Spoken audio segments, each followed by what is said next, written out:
할렐루야. 오늘도 참으로 좋은 날입니다.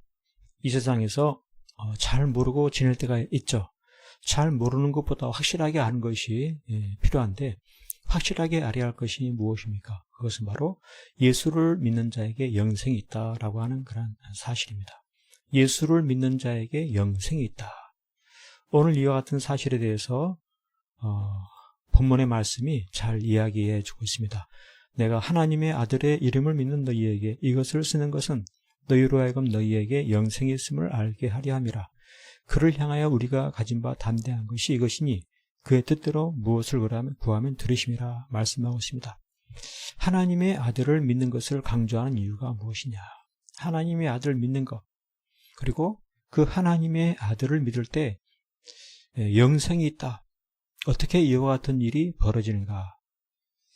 사도 요한이 편지를 쓰면서까지 이와 같은 사실을 강조하고 일깨워 주고 있다라고 하는 것이죠. 이 말씀의 깊은 의미를 다 알기 어렵음에도 그럼에도 그 의미를 믿음으로 깨달으려고 하는 것입니다. 그래서 중요한 것이 무엇입니까? 예수를 믿음으로만 구원받는다. 예수를 믿음으로만 구원받는다. 이것을 일깨우고 싶으신 하나님의 심정이 있어요. 하나님은 이것을 일깨워주고 싶으세요. 구원은 어떻게 받는가? 예수를 믿음으로 받는다.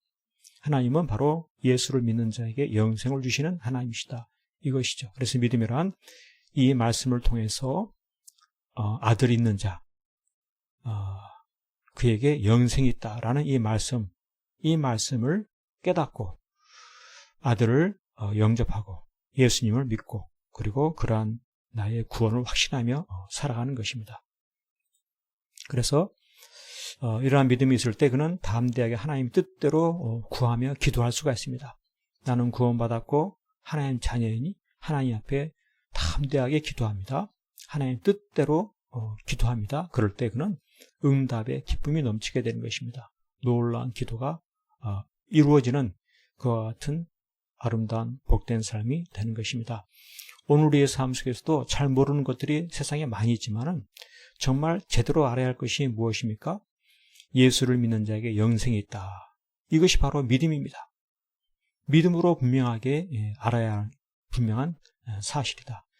그래서 이 믿음을 가진 자는 하나님 자녀, 하나님 백성이 되었기 때문에 담대하게 하나님 뜻대로 기도하는, 구하는 이와 같은 삶을 사는 것입니다.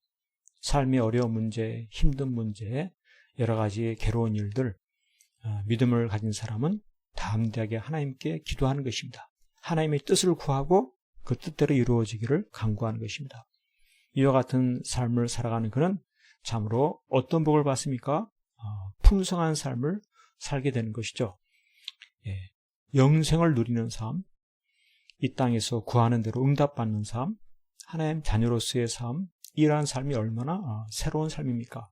베나야스 사람이 되는 참으로 복된 삶, 이와 같은 새로워지는 풍성한 삶을 누리는 믿음의 삶, 예수를 믿는 믿음의 삶, 믿는 자에게 영생을 누리는 그와 같은 아름다운 삶 될 수 있기를 간절히 축복합니다.